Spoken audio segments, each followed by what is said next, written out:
guys, welcome to the Sports Latte Roundup. This is a new feature in our football series, and we'll be giving you guys a roundup of everything that's going on in sports right now. I am your host, Janae Robinson, the hostess with the mostest, CEO and director of the Sports Latte, and let's get into it. So for the Premier League, the top 5 teams right now on the board are Manchester City with 57 points, Liverpool with 47, Chelsea with 40. Liverpool with 48, Chelsea with 47, Manchester United with 38, and West Ham with 47. On the other hand, we look at the Jamaica Premier League, which just began, and the top 5 teams currently are Waterhouse with 9 points, Mount Pleasant with 9 points, Dunby Holden with 6, Arnett Gardens with 4, and Harbourview with 4 points. So guys, keeping you guys abreast of what's going on with football right now, locally and internationally. Now, we'd like to highlight an athlete on this episode of the Sports Latte, and his name is Okwesa Chung. He attended Jamaica College, big up all the JC fans, and was a player for the Harbourview Football Club. Now, he got signed on a 3.5-year deal in Denmark at a D1 club, and we'd like to say congratulations. It's a very big deal, and we hope to see much more from you and send you off and wish you the best in your football career. Now, the Jamaica Reggae Boys had played a match on Tuesday against Costa Rica, and unfortunately were defeated. The final score was 1-0, and we'd like to just keep encouraging the Jamaica Reggae Boys to do their best every time they go on the field, and let's see what they have in store. As a matter of fact, just to let you guys know where they are on the World Cup qualifiers table, they're currently in the 7th position. So let's just keep encouraging them to go out there, do their best, and know that the Jamaican fans are supporting them. Now, for sports, in February, we'll be looking at a lot of track and field, winter sports, football, a lot of things going on. So you guys will have a lot of things to be entertained by and cheer for. So the Winter Olympics for a country like Jamaica, which is located in the Caribbean, very hot, we don't see snow, but our bobsled team made it to the Winter Olympics, and we'd like to congratulate them on such a big deal, and wish them the best in the competition. Also, Camperdown Classics will be held this month, as well as Milo Western Relays. All the dates for these events will be below. The Reggae Girls will be playing against Bermuda, and Grenada will be playing against the Reggae Girls as well this month. The Gibson Macook Relays, a very big event in Jamaica, will be held this month, and the government has finally allowed 10,000 vaccinated fans to enter the stadium and watch the relays. So very big deal, and we wish all the athletes the best at these relays that are going to be held this month. Come out, rep your team, wear your colors. And as well, we'll be having the Eastern Championships this month. So you guys have a lot of sports to watch, a lot of sports to keep up with. Follow all sporting platforms, whether it's Sports Latte or any other sports platform, to keep updated with what's going on with sports in Jamaica and internationally. So without further ado, let's get into the video.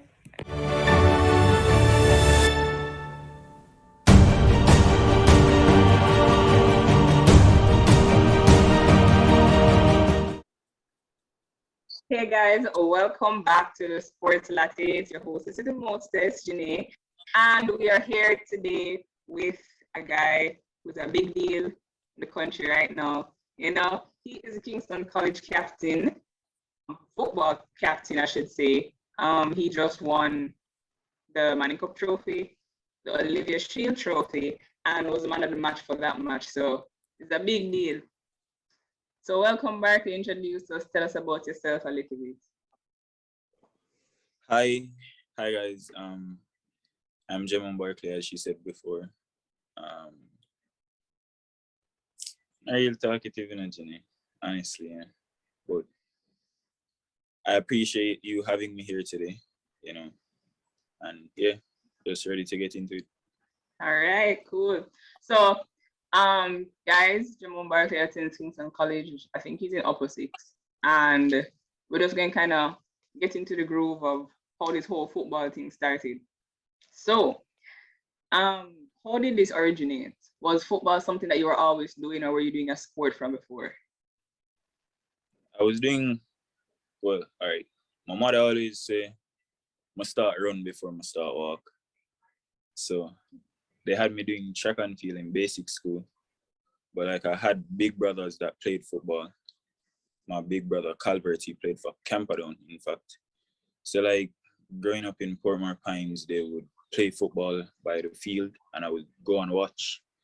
And like they would allow me to play with them for a while and things. So that's where the love for football really developed. And primary school, I was doing track and field, I was playing football. And then when I came to KC, the love for football, it grew more than the love for track and field. And I just started playing football more.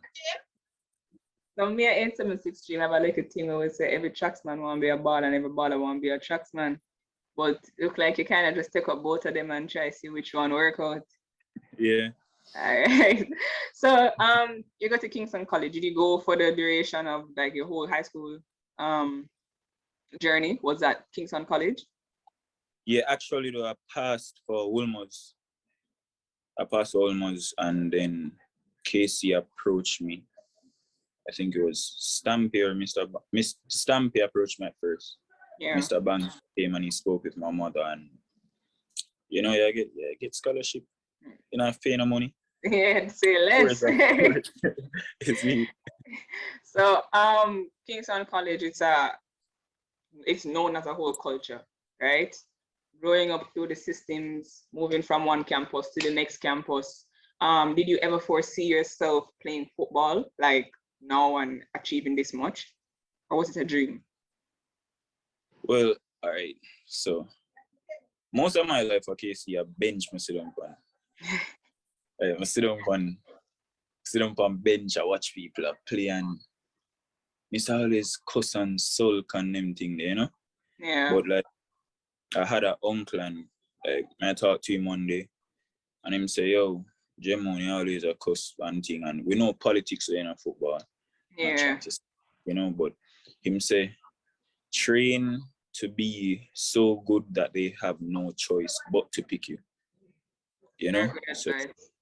From him set up, I just start work harder. So I just when we have training at school, I train like I home, I go run, I try just do things to better myself, you know?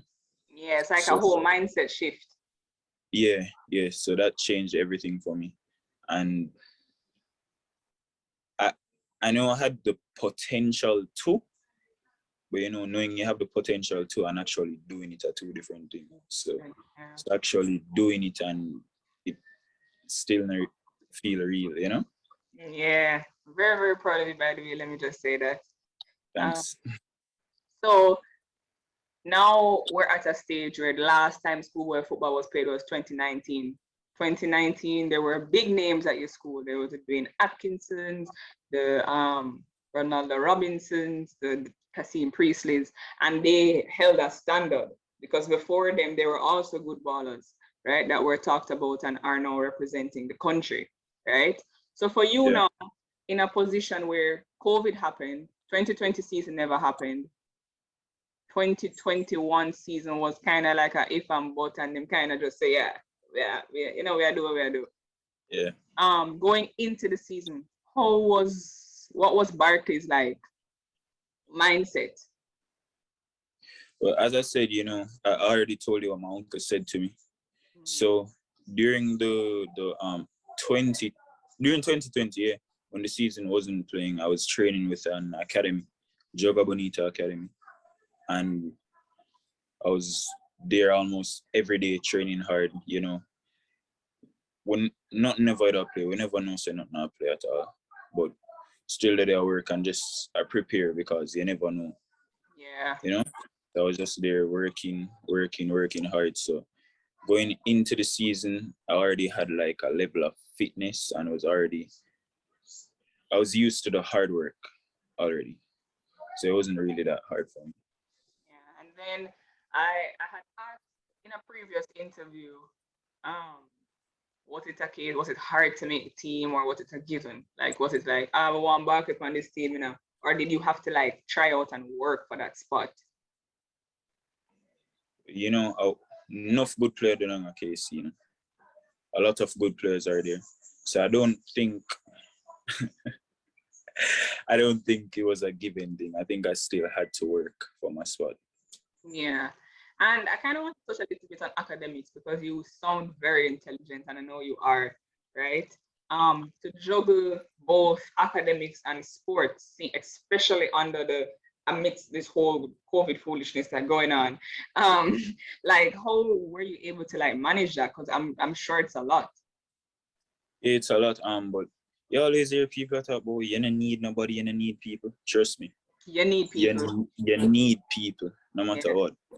Because honestly, it's like friends that help me out. You know, sometimes you go training, you come home, you're tired, you can't do this, you can't do that. And to have friends and like teachers that are willing to help you, it really makes the workload easier. Yeah, definitely. I'm glad you said that because as in it's especially in our generation, it's kind of like a proving culture. Everybody wants proof to themselves, but we need people. I'm glad you said that. Next question. So you're the captain of the Kingston College team. Big deal. Just to say. And how did that position even be was it even granted to you? You know, like how did that come about? Well, I think during summer training here, during the camp, like I was there with the players, one of the more mature players in the group, I think. Yeah. And one of the most senior players also. So I think like just the way I act in training, the way I talk to the players, the way I manage, I think that's why I was given the captaincy. Yeah, but the mannerism is pretty excellent for a captain. Commendable. So let's move on to football and the intricacies of it because the season was very weird. No spectators. When I have like one and two people, I can find a way there because it's Casey. Yeah. But as starting out the season, was it a thing where you looked at it and you're just like, yo, this too easy, man? I'm just ready for the start play some real football, or were you taking it a stride at a time? Definitely taking it a stride at a time. As you said, the season was very weird. It was very unpredictable. Because you see, Mona just come out with a bang out of nowhere. We say, oh, where the team I come from? Yeah. Katie beat JC and Calabar, and so you always had to be on it. So it was never a case where it was, even though too easy at the slang. At the slang, but trust me, we had to work hard so it could be easy. I love that you said that. And as the captain, you are, I wouldn't necessarily say on a pedestal, but you are the forefront of the team. So whatever the team does is kind of like a reflection of your leadership, right? Do you believe that it took a while for the team to gel, or was it a thing that had been working on from the jump? So when the season came about, it was easier to work together. Let's see. I think as the season progressed, we got more unified. People, and we had late arrivals to the team also with Louis Watson and Arberger, and even with Chris. So different personalities, people are from different homes. We have to learn to work together, how to coexist. So I think during the progression of the season, like being together, being around each other for most days, I think that's what allowed us to gel, Yeah. Would you say that you're a harsh captain? Harsh, no, definitely not. All right, so as you speak about you not being harsh, let's talk a little bit about camp life. Because the average person that watches football watches it when it's a topic. We don't really know what goes on behind the scenes. Talk about camp life, how you gel with the boys, how you talk to them, motivate them. Are you somebody that holds them accountable? Give us a little insight. All right, like on camp,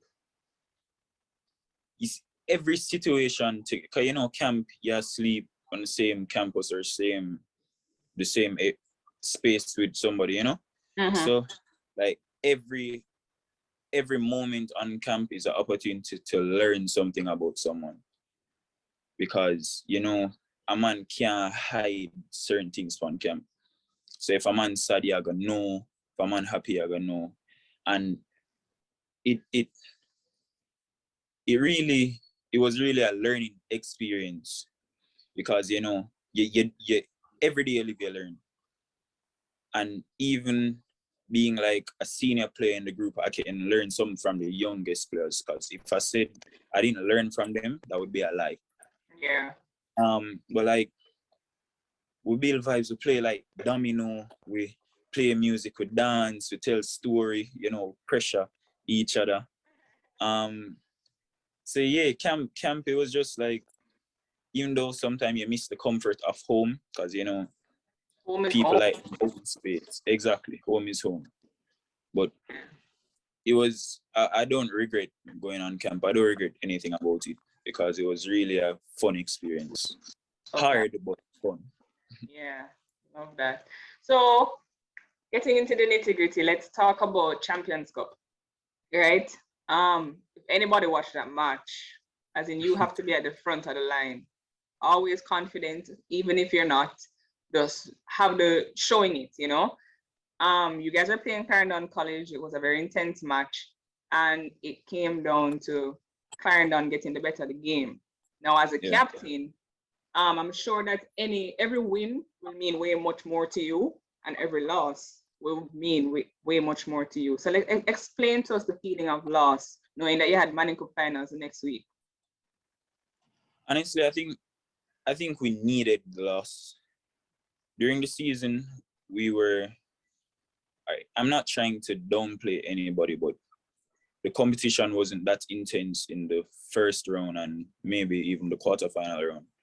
Yeah. So when we faced Clarendon, a better team, certainly to mistakes or things that we would do that we could get away with against the not as talented teams, yeah, we couldn't get away with it against Clarendon. So I think it was really a learning experience, rather, because I think after the loss, the team, you know, after you lose, man, I go quarrel and man, I go and talk to man and them thing there. But I think the loss, it really motivated us.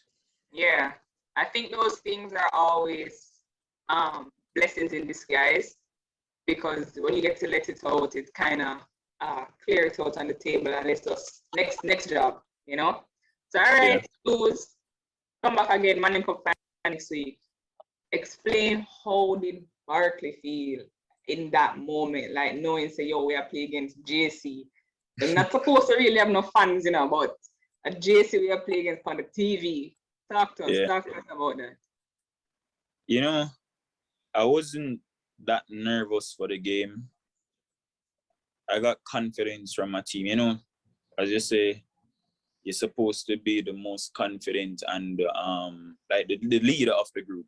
Mm-hmm. So the group should feed off your energy, but sometimes the players even can give you that said energy, you know, because you can feel it, but you can feel good about a game. Yeah. But sometimes, you know them say one bad apple spoil the whole bunch.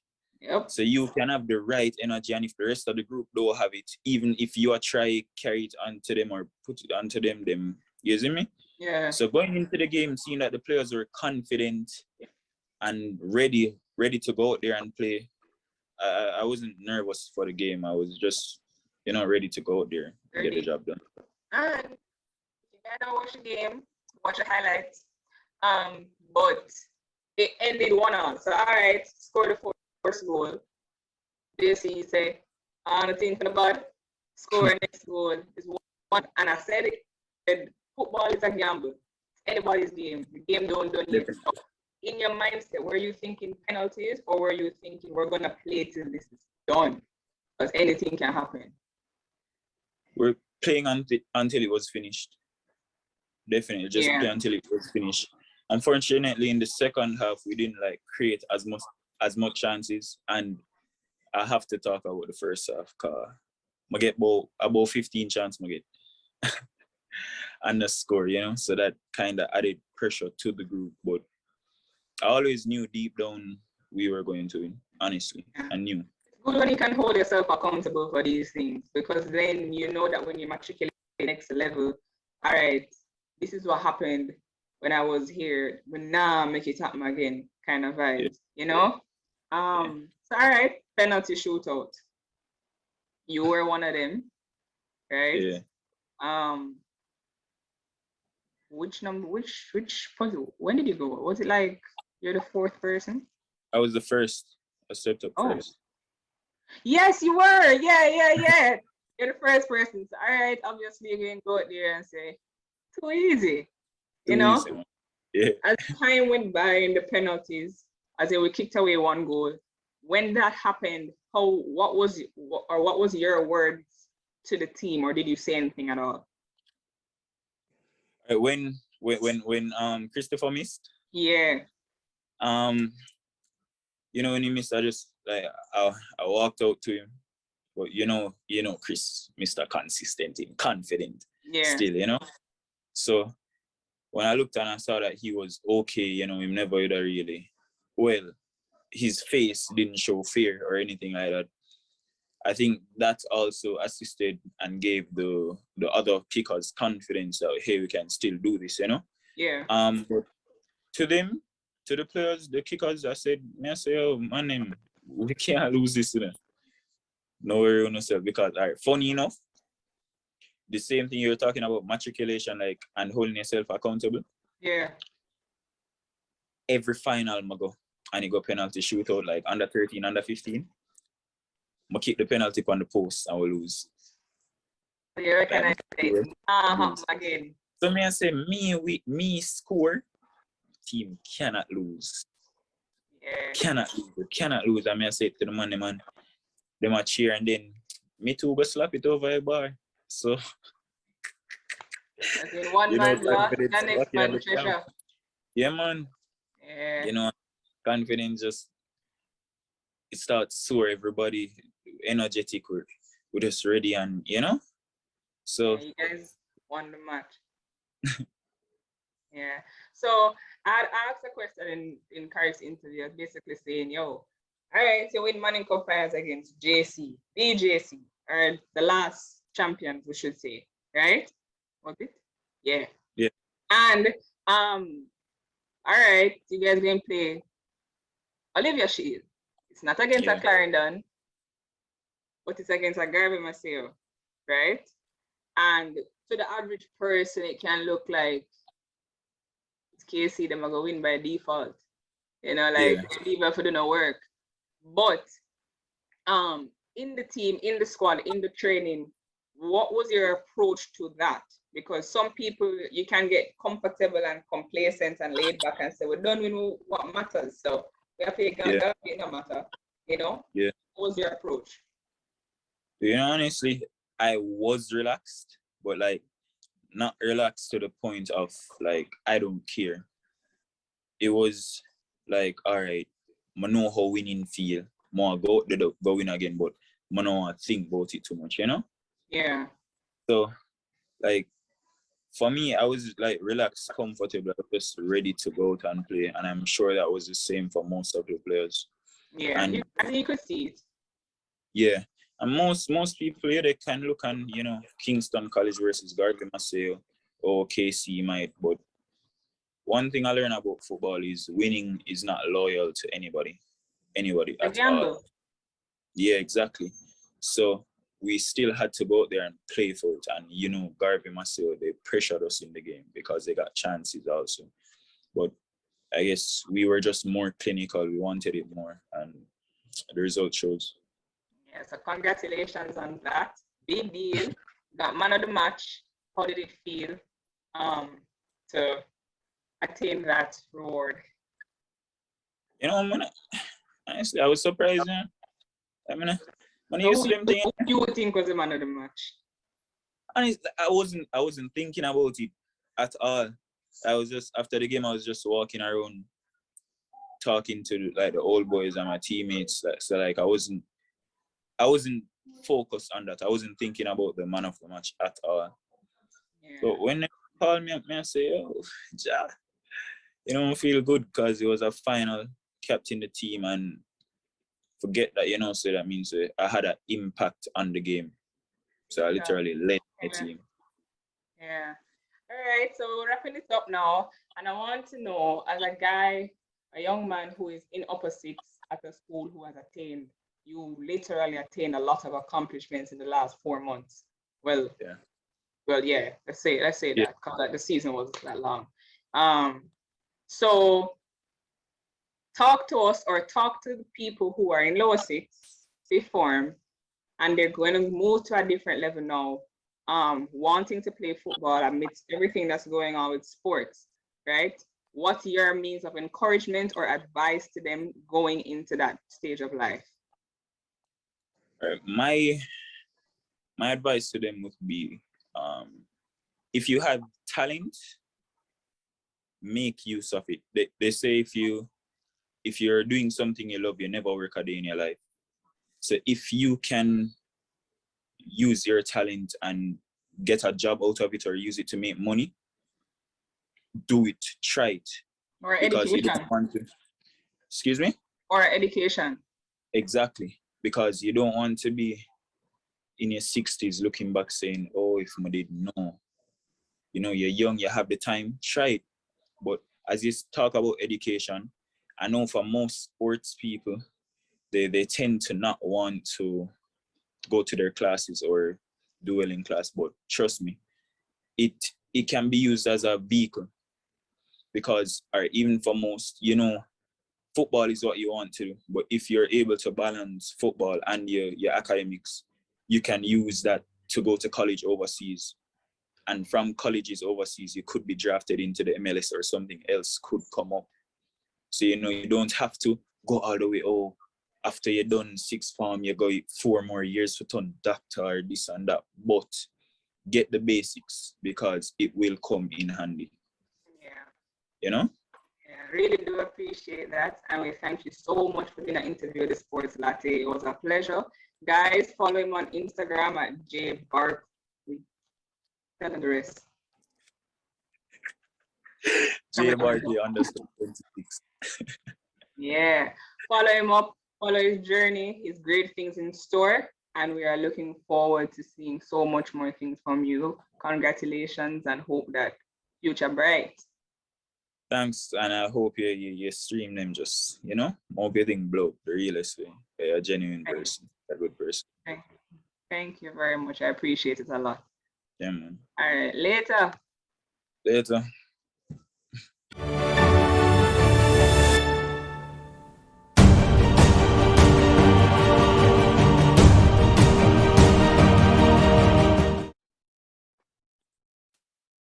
All right, so we're back at it again with the bonus feature with Casey's captain, Jemone Barclay. And today we're going to just ask some questions and get to know who is this guy, right? So, Barclay, first question. You have to go to any other school other than KC, seeing that you're past for Wolmer's. What school would it be? Casey. JC? Casey. Oh, all right. All right. Now I don't know it. What's your favorite footballer? Messi. And if you're supposed to play for any team right now, which team would it be? Barcelona. All right. All right. So, is Barkley the type of guy that likes to do road or likes to just stay at home? A mixture of both, but men are really like a party person.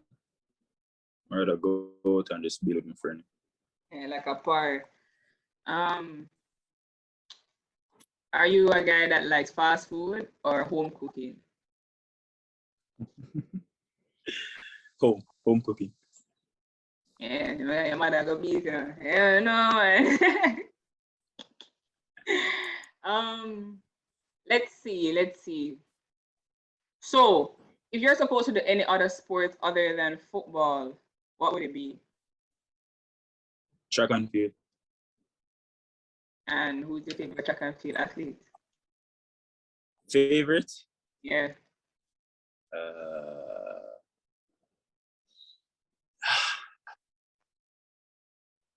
My favorite. I don't want to say bold. Everybody has to say bold. That too common. Both is a default. By default. Yeah. No? But not My wrong, it's both. favorite. That two. My favorite. Can't hold it. Yo. My boy, them. Stinnett and Vashan. Them two. Big up Vashan and Stinnett. Anyway, them there. All right. I want to know what are the wisest words that you heard all season? All season? Yeah. Just my big brother told me to be myself on the field. You know, sometimes they are try too hard and I say, J, cause that them call me too. J, you can play football. Just be yourself, play your game, and everything around. So, and what are the wisest words that you as a captain have given the team?